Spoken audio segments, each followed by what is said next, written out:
Well, good morning, everyone. We are here today to go through how to create the perfect college list. And you may wonder kind of what is the perfect college list, and that'd be a great place to start because it's going to be different for every student, different for one sibling from another sibling. So let me take a minute here and introduce myself. I am Katherine O'Brien. I am a certified college planning specialist and founded a firm called Celtic College Consultants in 2004. I've written a few books on The Ultimate Guide to Top Quality College Planning, which helps parents know the different kinds of planners that there are, and Every Catholic's Guide to Colleges, which is a full college guide with particular interest to parents of practicing Catholics. I'm a conference speaker. I've been certified as a college planning specialist since 2009. I'm kind of a switch hitter in the sense that I have an engineering degree undergrad, and then I have a theology degree, so in the humanities in graduate school. So I can do numbers and I can write. I'm based in the Midwest at this point. I serve families nationwide. In the last 3 graduating classes, my clients averaged over $233,000 each in merit scholarships that they were offered. And I provide college prep services from a Catholic perspective, which means everybody has gifts and values and talents, and they're here for a reason, and really helping young people own who they are and their strengths and their wondrous ideals and energy, and helping them shape and figure out what they want to do, whether they have any faith at all. But that's the point of perspective that I start from. I've had students go to colleges all across the country in every category: art schools and engineering schools and liberal arts schools, Catholic schools, Ivy League schools, schools on the West Coast, schools on the East Coast. So just here's a kind of a smattering. Some college consultants specialize in certain areas. I do not. I specialize in empowering students to be the best person that they can be, doing whatever it is that they do. So it's always interesting because I get to work with students from, musical theater to hardcore engineering to everything in between. So it's always interesting. So enough about me. Let's get into what we're here for, which is creating the perfect college list. But there is something that I want to bring up before we dig in very briefly, but it's important. A lot of times when I meet families and students, they have this notion in their head of the right schools or certain schools. And it might be schools that make headlines all the time or have international reputations, et cetera, et cetera. But I really want to invite you to consider how important that is. What has been found through research, and Gallup and Purdue have done a multi-year study at this point of alumni, and their purpose was to determine the impact of the choice of the undergraduate institution on life of students later as they were adults. And what they found was that it didn't matter where they'd gone to school, but these 6 factors were the common factors that they found of the happiest adults, the alumni.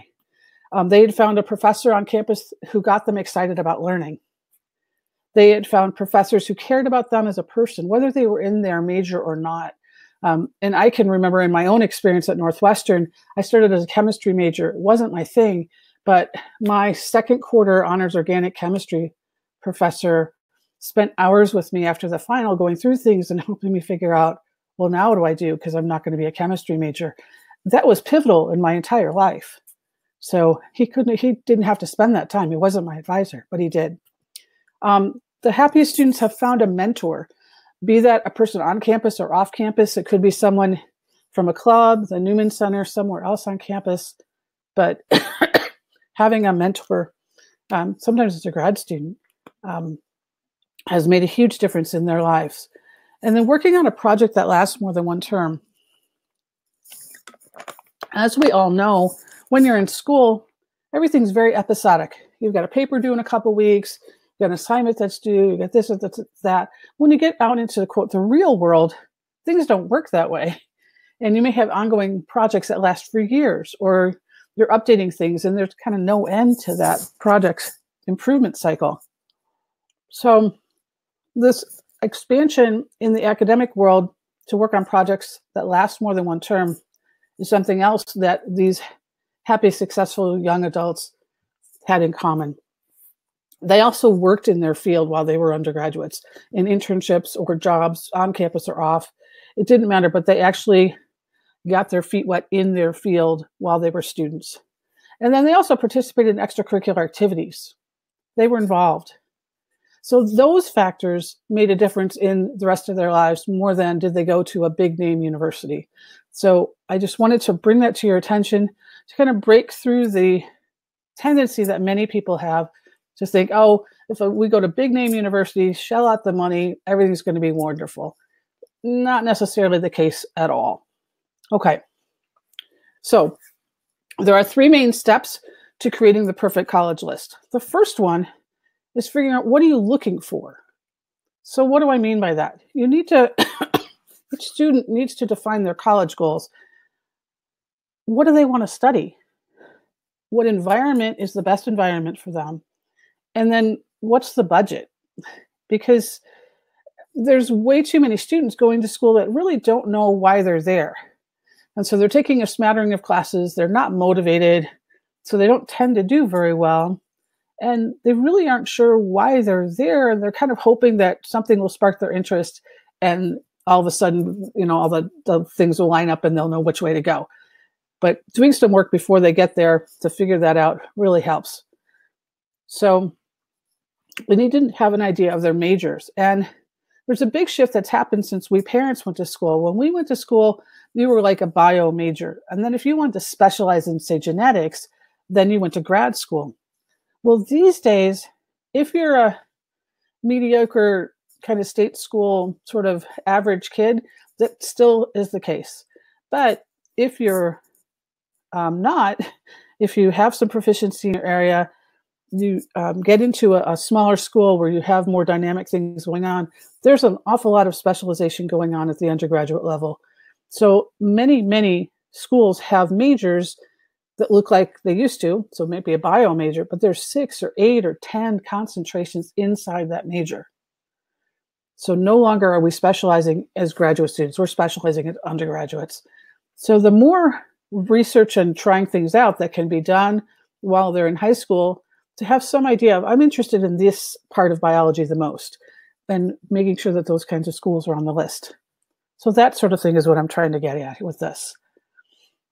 Now, a lot of our kids have absolutely no clue, and we parents aren't sure what to do. How do we help them? So here are some tools I use with my clients. Focus to Career, which is an online program, and you can get accounts through me. They're very inexpensive, and it helps pull their personality traits, their values, and I don't mean moral values. I mean in terms of helping people or the environment or working inside, outside, those sorts of values, and different career and personality traits, and pulling it together and creating lists for the students and saying, here, these are the things that match up with the ways that you answered the different surveys and your personality and all the rest of it. And then they're all clickable, so they can do research on them. Or they could go in and say, I want to be a mechanical engineer. And they can go in and research mechanical engineering and find out, oh, wow, there's like 20 specialties inside here. What do I really want to do? And get information about them. It also backs into finding majors in schools. So it's a very helpful tool. ONET Interest Profiler or something similar. So you can explore that. Do what you love, the money will follow. In What Color Is Your Parachute are books. So there are a number of books in this area as well. Everybody has different ways that they like to approach these things, but it's helpful to have some tools, because we parents may say, oh, wow, I really think Johnny would be great doing this, or I think Mary would be great doing that, or, Sophia would be wonderful doing that. But that may not be what's inside the heart of our child.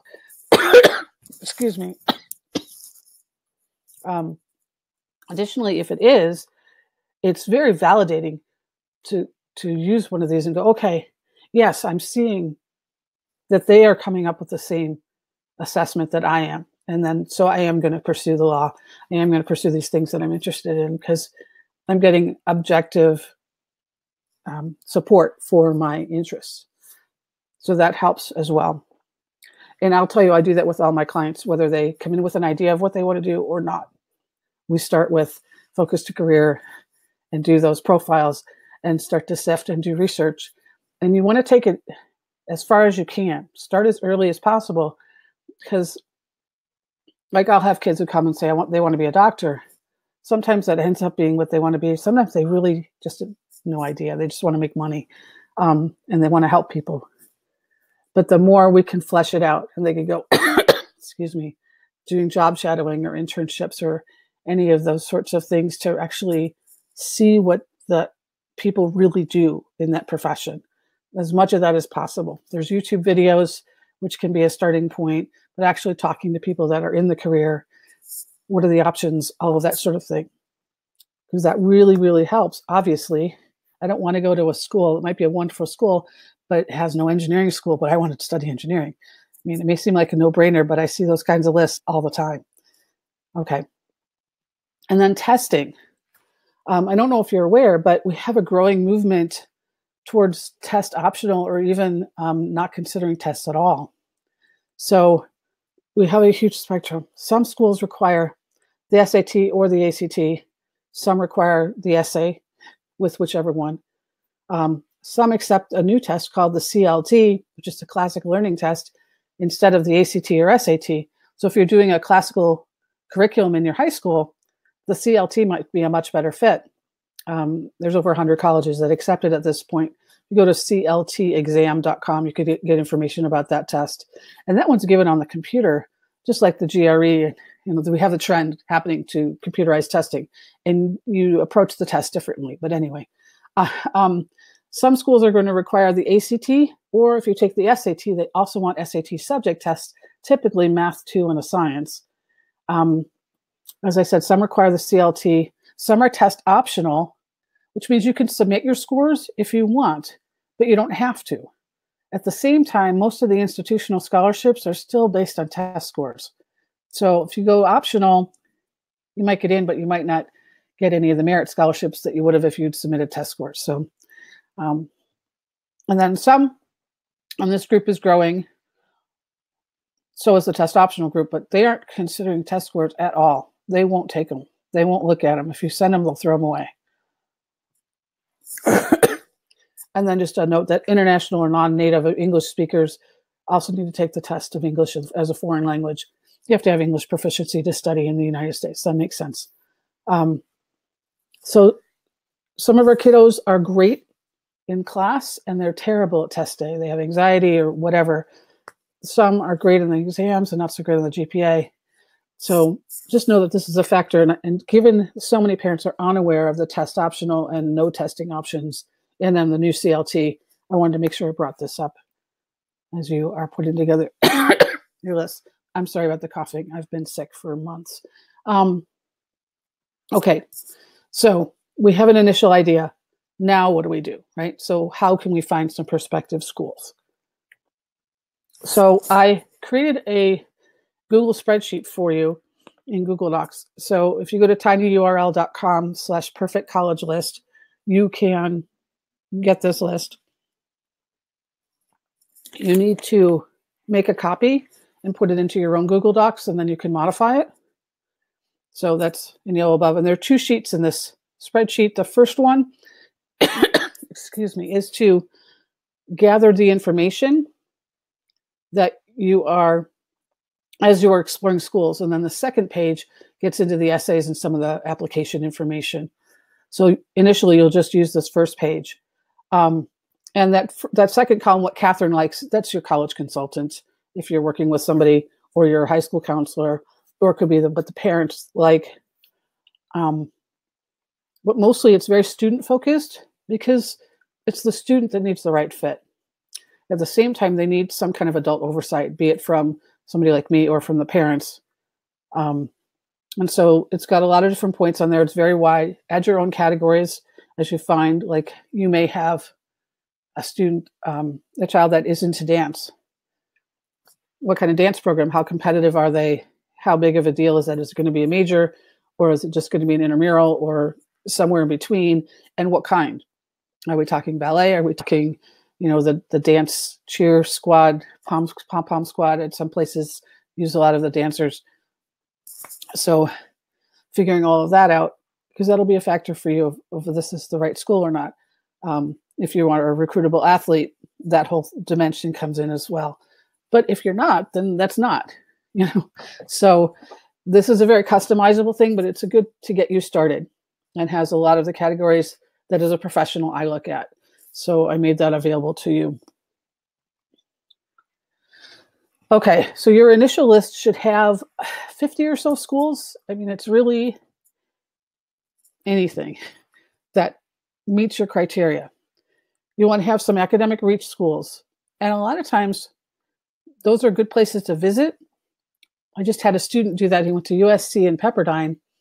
And now getting that 1,500 or better on the SAT has a real purpose, because it's got a place. It's got two places that he really likes and wants to get into, and he really likes the programs in his major, et cetera, at those schools. So it's not just a number anymore. Will he be able to raise his scores enough? I don't know. We'll see, but at least he's got some motivation. Will raising his scores help on the other schools on his list? Absolutely. So there's a purpose there on the academic reach schools. The other thing about those is, like Georgia Tech has fabulous engineering programs. And if you go inside their engineering majors, they've got lots of concentrations. There's really good information. And at some other schools, some of those are majors themselves. But I use Georgia Tech kind of as my gold standard when I'm starting to research in engineering with students, because of their excellent information. And that might be a reach school for somebody, or just a geographic, it's not going to happen or whatever. But that data is really helpful as we go look at other schools. Okay, some academic safety schools. So let me talk about reach and safety on the academic side here. So you'll see that middle 50% score range. Say on the ACT, you'll see, 19 to 25 or 30 to 34. And you're like, okay, so I got to, middle of that range, I'm good, right? That's what a lot of people think. But what that really means is that 25% of the accepted students got higher than the top score, and 25% who were accepted got lower than that bottom score. It doesn't mean if you have a score in this range, you're going to get in. No way. There's too many students applying. But it does give you an idea. So if you're looking for scholarship money, all of that, you want to be above that upper number. And then if you are very far, like say it's a 19 to 25 school and you have a 32, do they have an honors college or program or something? Are you going to have enough academic challenge happening on that campus? So you need to look. Or maybe they have a good full ride program, very competitive.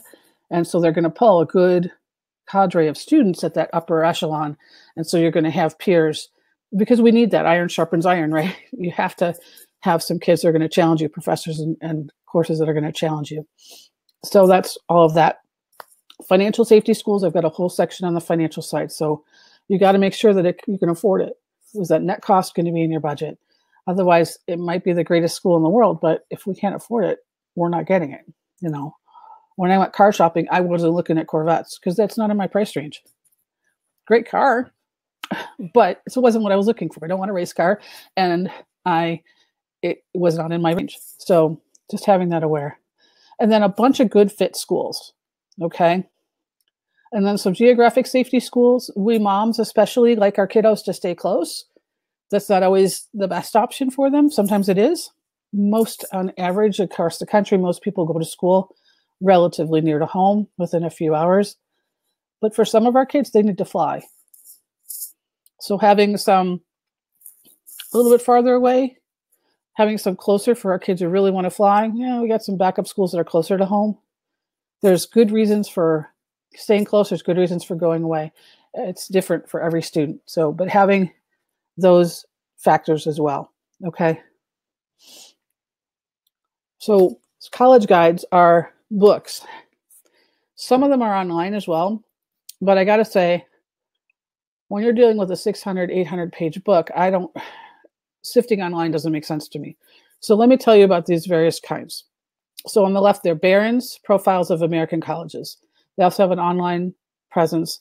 Theirs is searchable by major. They have a guide in the beginning, indexed by major. So if I'm thinking I want to be doing accounting or business finance or something, I can look up, excuse me, all the schools with that. And then there's also all of the pages, of course, with all information about the schools. Okay. Then the next one is the one by the College Board, their college handbook.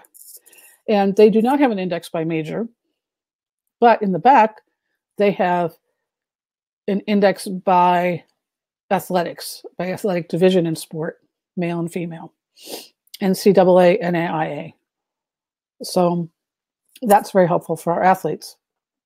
And then Every Catholic's Guide to College is available on Amazon. All these are available on Amazon.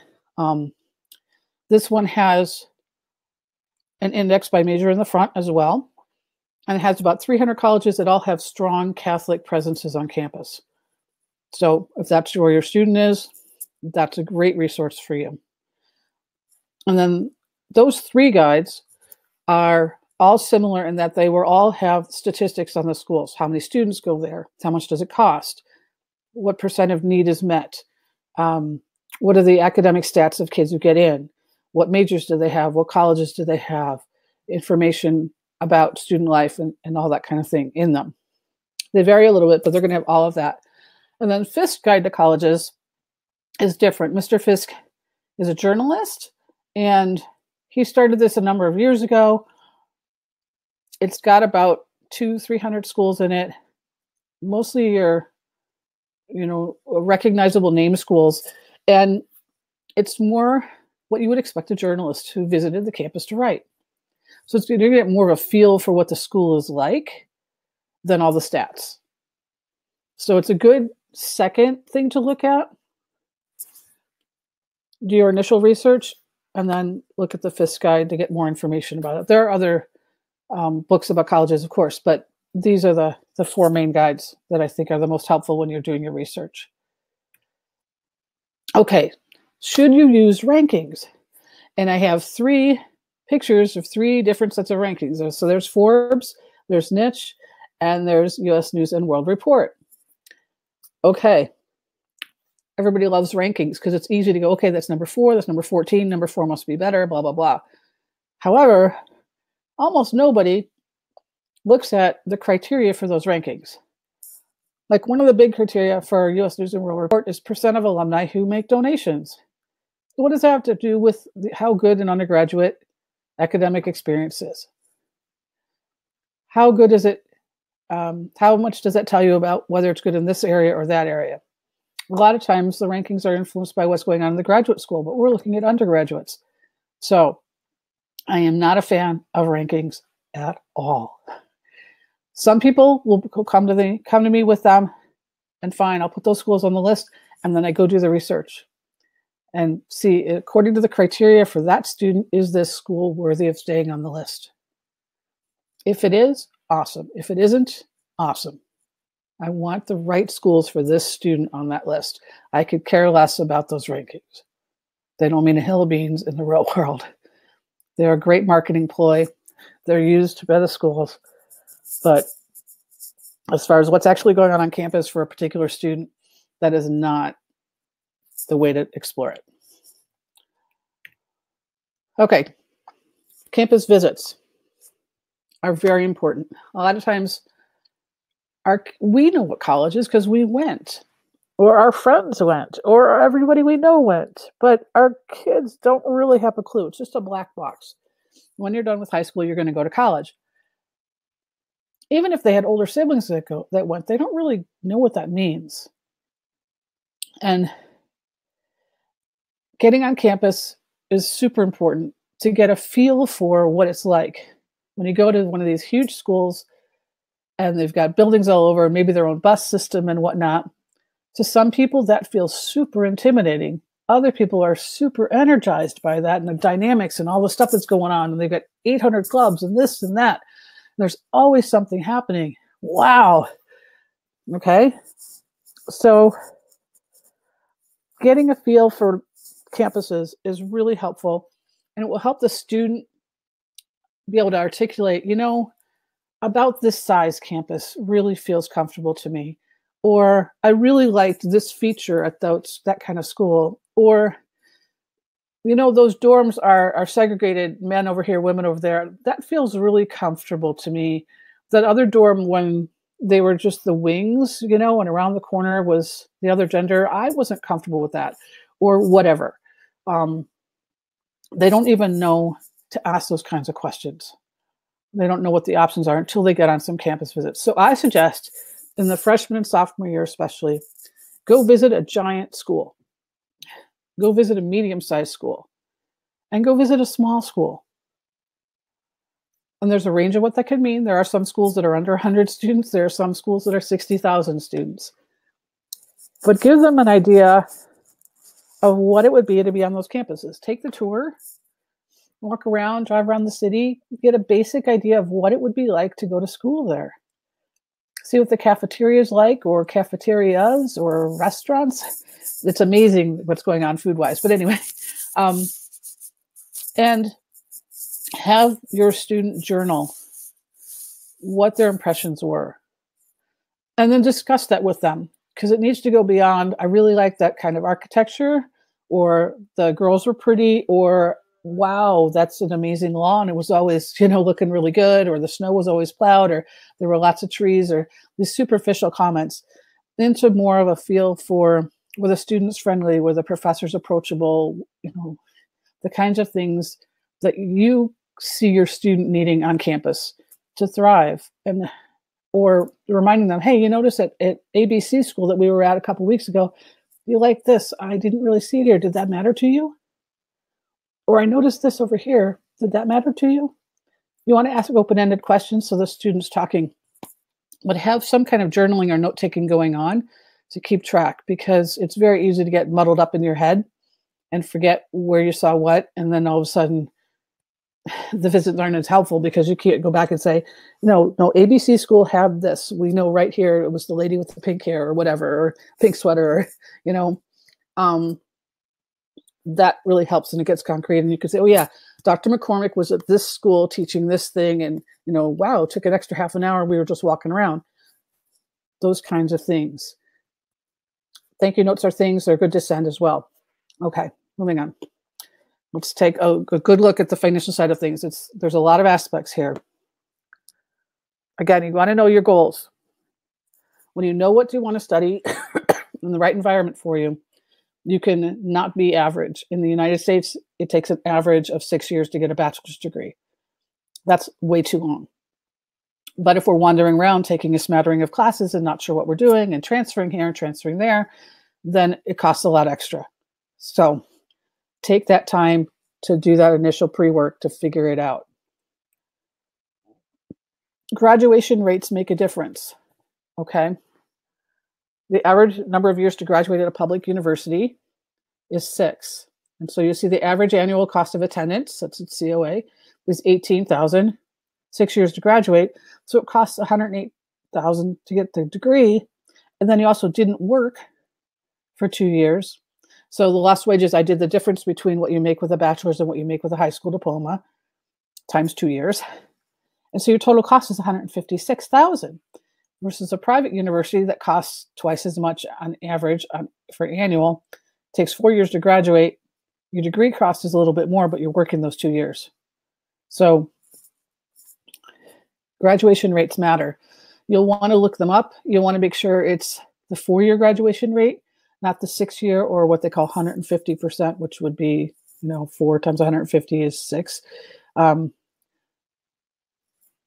That graduation rate, what are kids getting out? And if they're not getting out, why?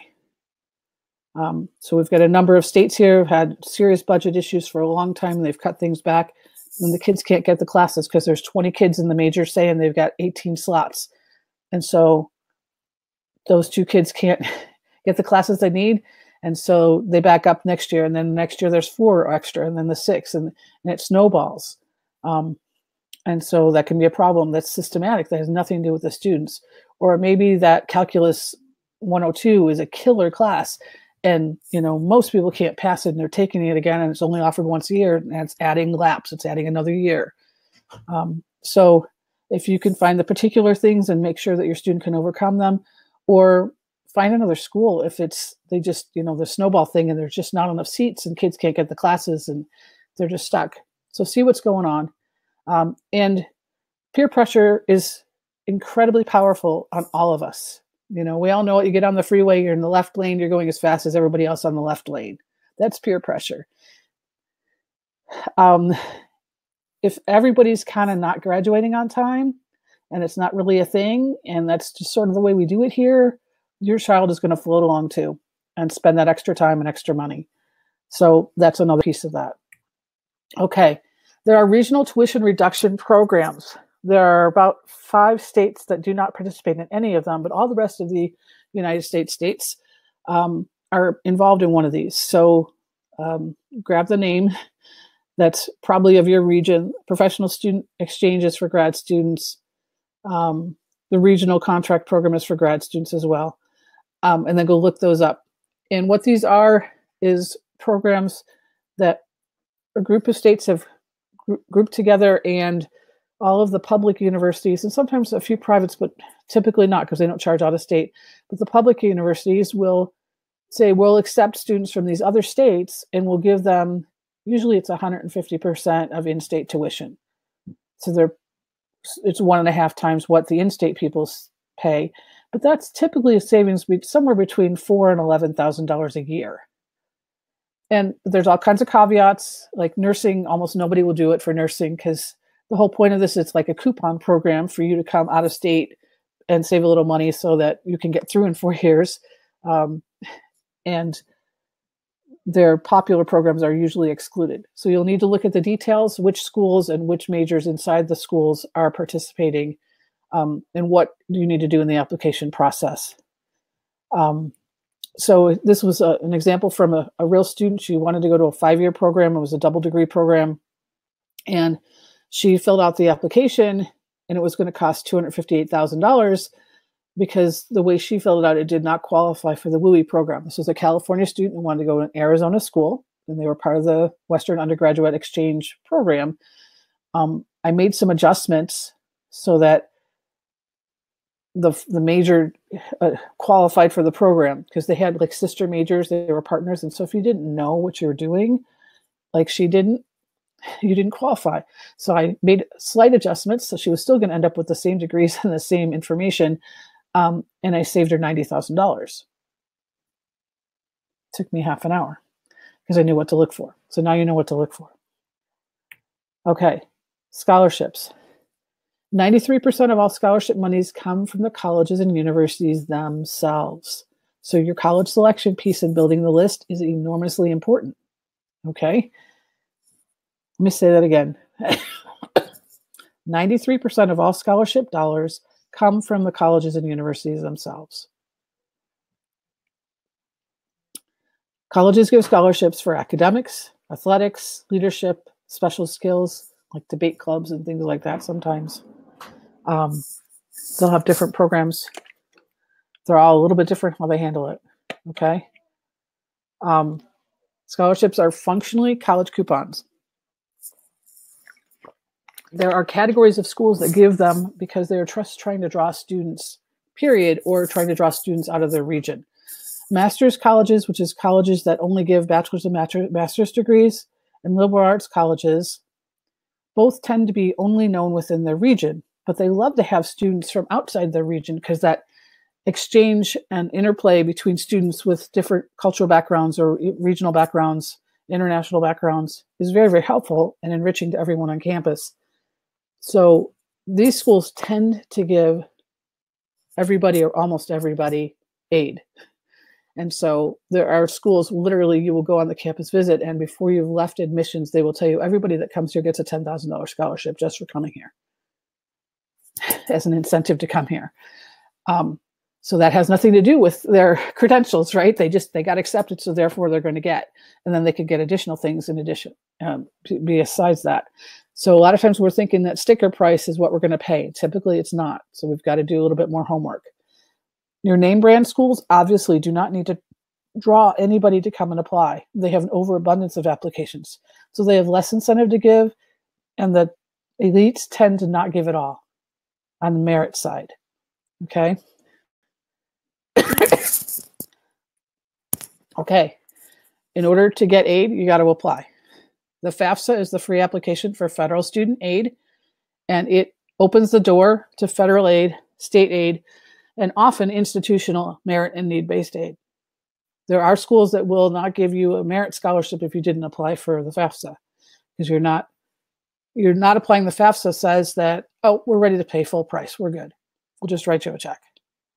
That's their approach. There are other schools that it's need-based. They take it separately. Knowing which ones are which, good luck. So apply. And then there's about 300 schools, excuse me, that also require the CSS profile form. This is much more in depth. The FAFSA is like getting your teeth cleaned, and the profile is like getting a root canal. It's far more in depth, far more intrusive. But the schools with deep pockets will use it because they're wanting to screen more thoroughly who to give money to. They have money, so they want to use it well. But it's a dickens to prepare. The FAFSA's 6-8 pages. The profile is 20.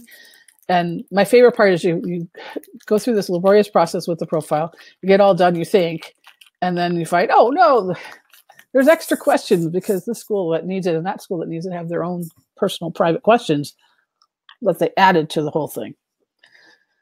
So just be aware. Okay. When you're doing research, you'll find this number called percent of need met that a lot of people don't know what that means. So say a college costs 50 grand a year and your expected family contribution is 25, so you need 25. You're thinking, well, they're going to give us financial aid for that other 25. Well, they don't all meet 100% of need. That need is 25. They may not meet it all. So let's take a look and spell this through, or step this through. So University of Illinois at Champaign-Urbana, cost of attendance is 31. Sample family had an EFC of 5,000. So they needed 26. The percent need met on average at U of I is 66, which for a public school is great. Of the way they met the need, on average, 2/3 was gift aid, 1/3 was self-help, which is loans and work study.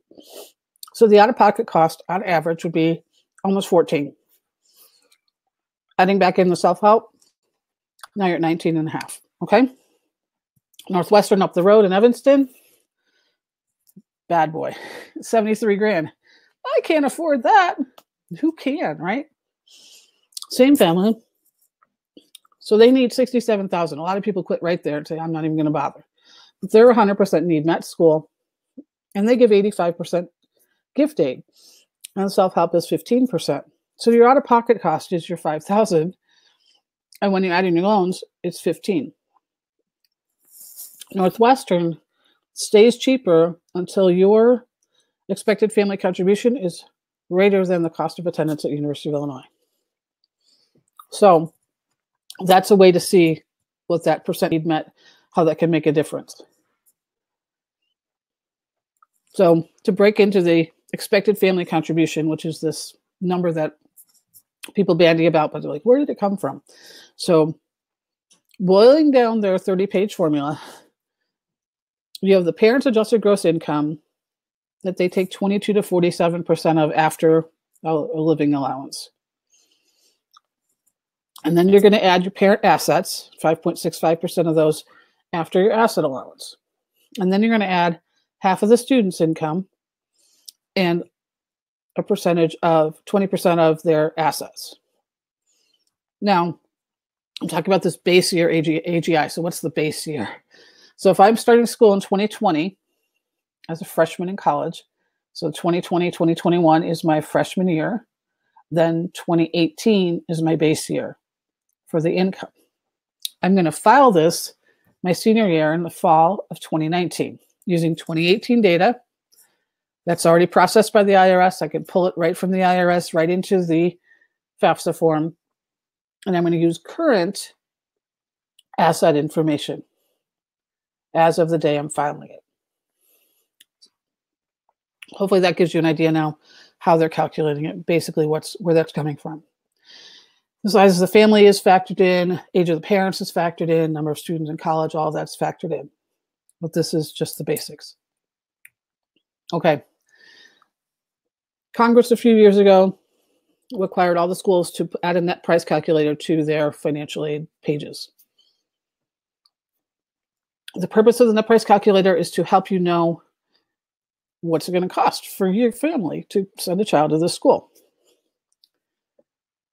A lot of schools, well, there's a mix. Some schools, you go to the financial aid page and says, "Hi, check our net price calculator right over here."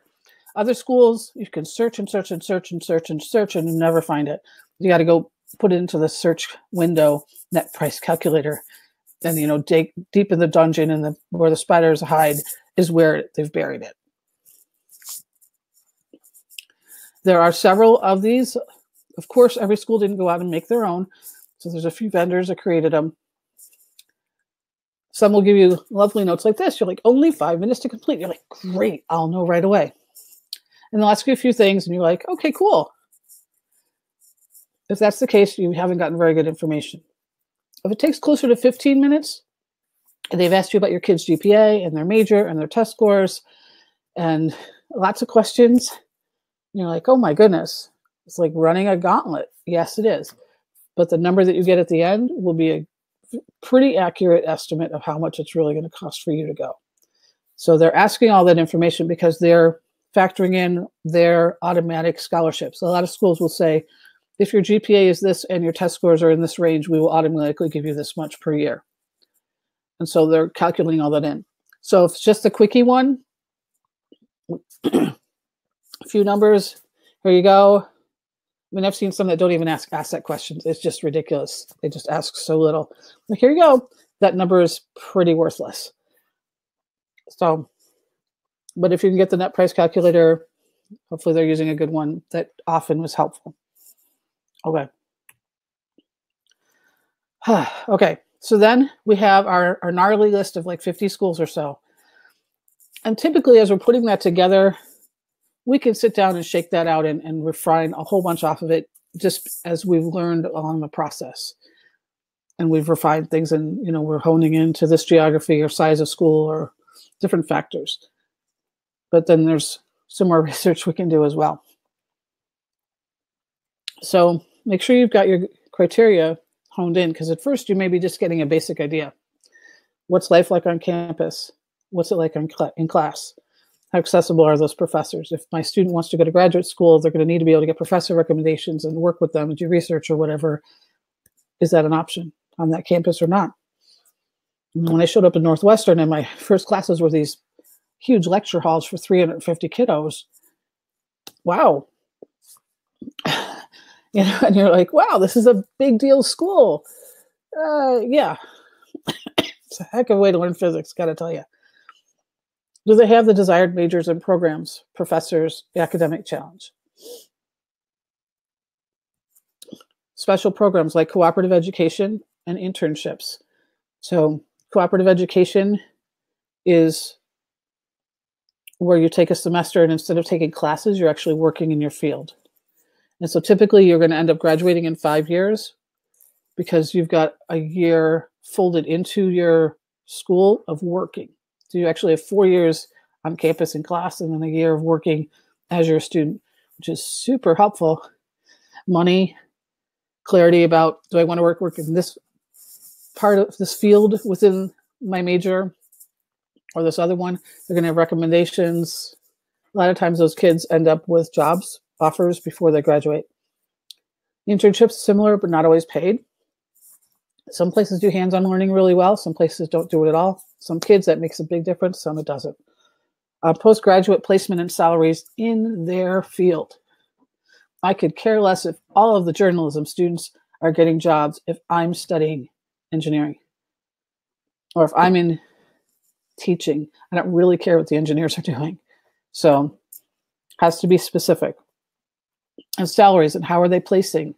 Some schools build great alumni networks and they're super helpful, and others, not so much. Graduation rates, as we mentioned before, scholarship opportunities, as we mentioned before. But then if you're starting to look at especially those schools that you're really gunning for or needing scholarships to make it work, do a little homework.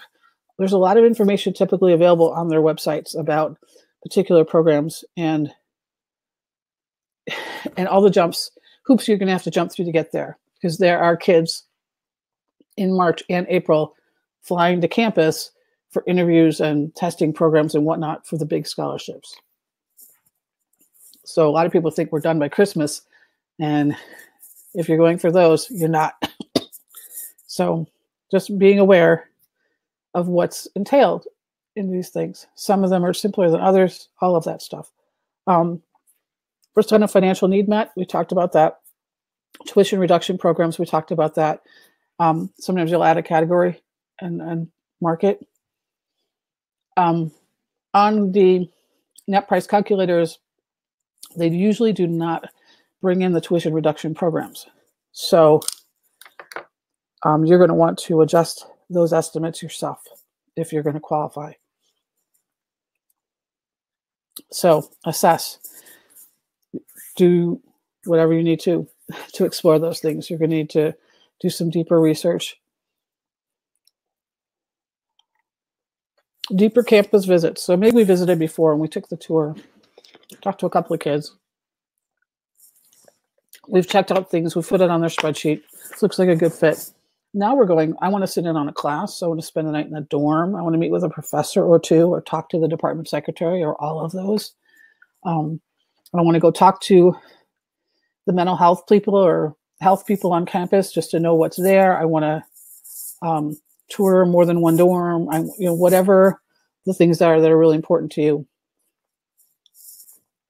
Get specific. I meet with coaches and go talk to the study hall people, or there's support people to help you with papers and help you with math, help you in your science classes, what is available for free, how much tutoring is going on, how much is collaborative, what's available on campus, what's it really like for you. It's a much different thing than the initial visit we talked about earlier. You're just getting a feel for generally size of campus, style of campus, general feel for the campus.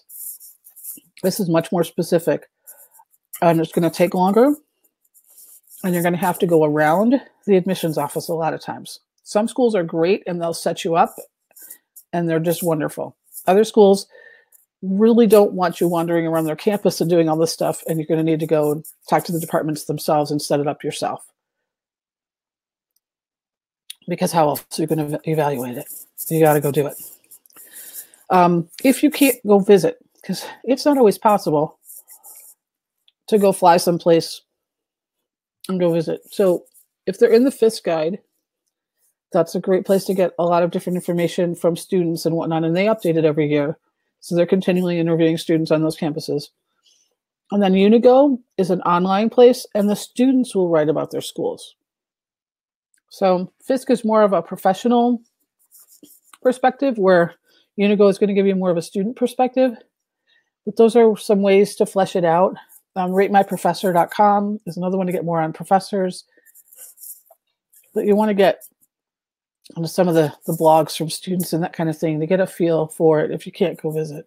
And it's okay to set up a phone appointment to call the department secretary and pick her brain, to talk to the chairman of the department or the head of research or whatever it is you're into, the audition people and all of that.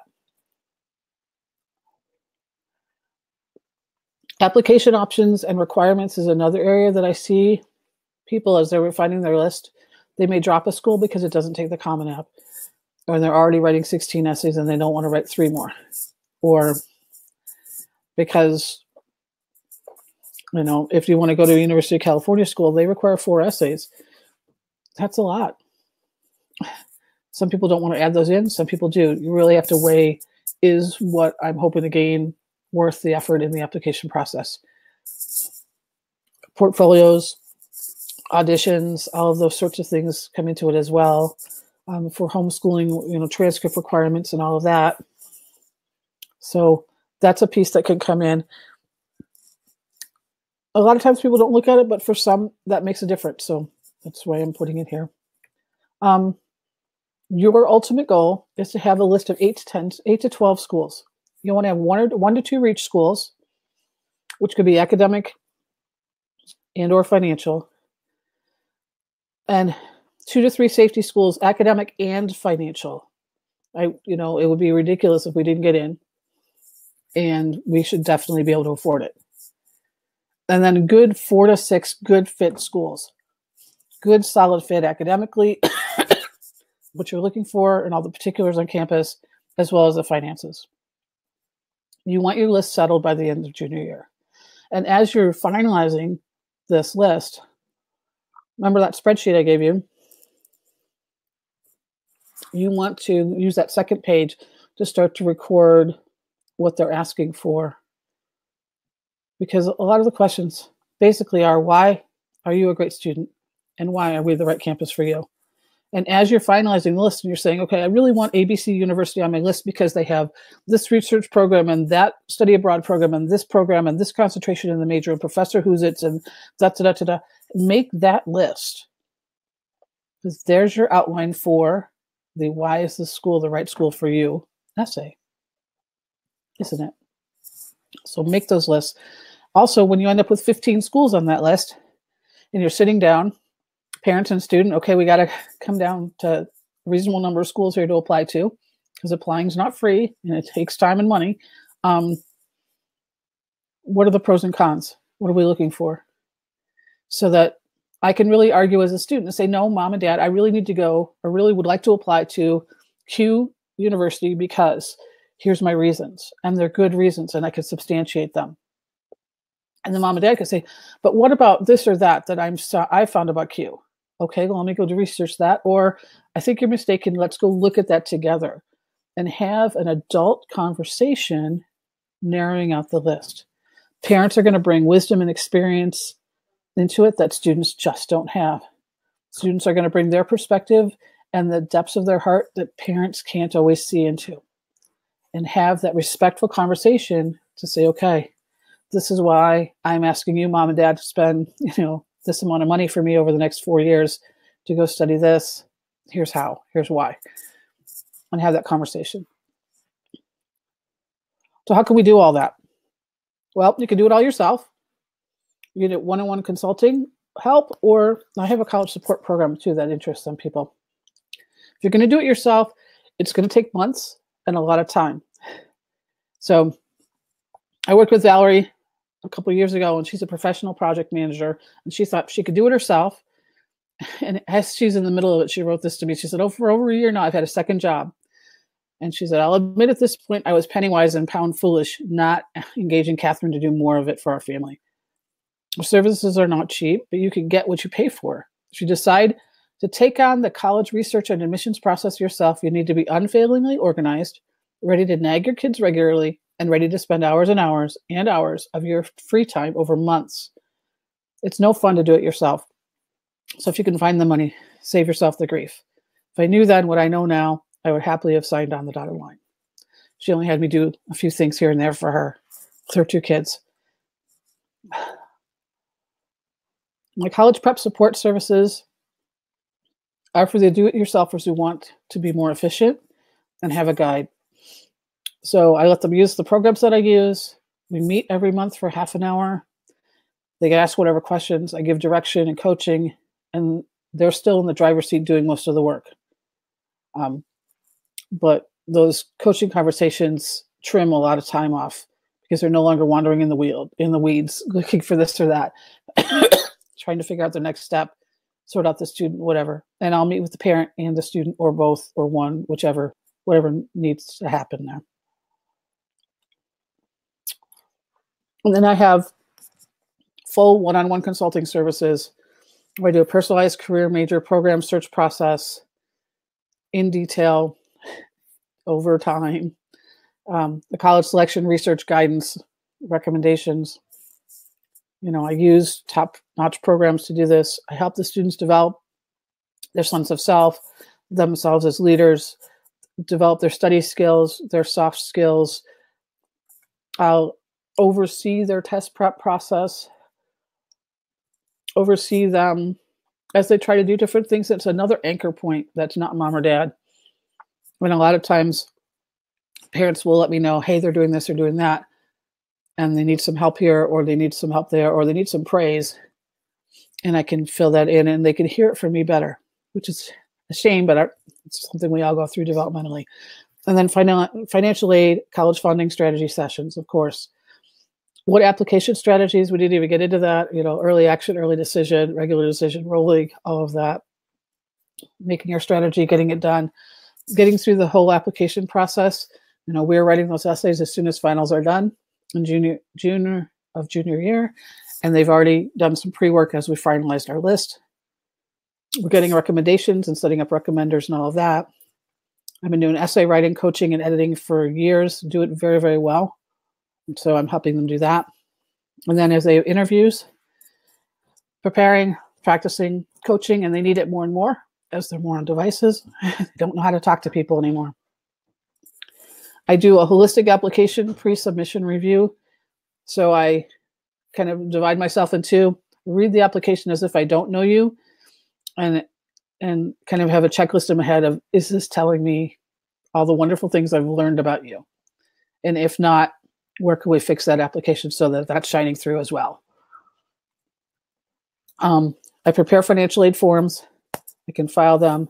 And then I audit the awards, because you get these awards and you're thinking, great, but often there's information missing and you can't compare apples and oranges, and got to put it together. And then if we can negotiate, what do we say? So doing all of that auditing and coaching. I've created guides along the way. I have a campus visit guide. I have an achievement resumes creation guide, 100 most generous colleges, etc. So as those issues come up, I send those to you so that you can use those. So I would suggest, actually, oops, not there. All right. My full slate account is right now having a problem. So if you could email me at kob@celticcollegeconsultants.com. Go to my website, celticcollegeconsultants.com. There's a 15 ways to save $10,000 on college booklet that's quite powerful that you can get for free. Hopefully early next week, my full slate will be corrected. I'm not sure. We're having some technical issues right now. Once it is, you'll be able to go on there and actually schedule consultations with me. We'll meet for an hour, send you the agenda. We'll go through kind of where you're at now, what your questions are, how we can best move forward. There's detailed information about all my services on my website under the services tab. That's CelticCollegeConsultants.com. If you missed the that Google Doc, it is at bit.ly, perfect college list. And that's that Google spreadsheet to organize your research. Thank you for coming. And again, I'm sorry about all the coughing. I will get well soon, I'm sure. Have a great day. Bye-bye.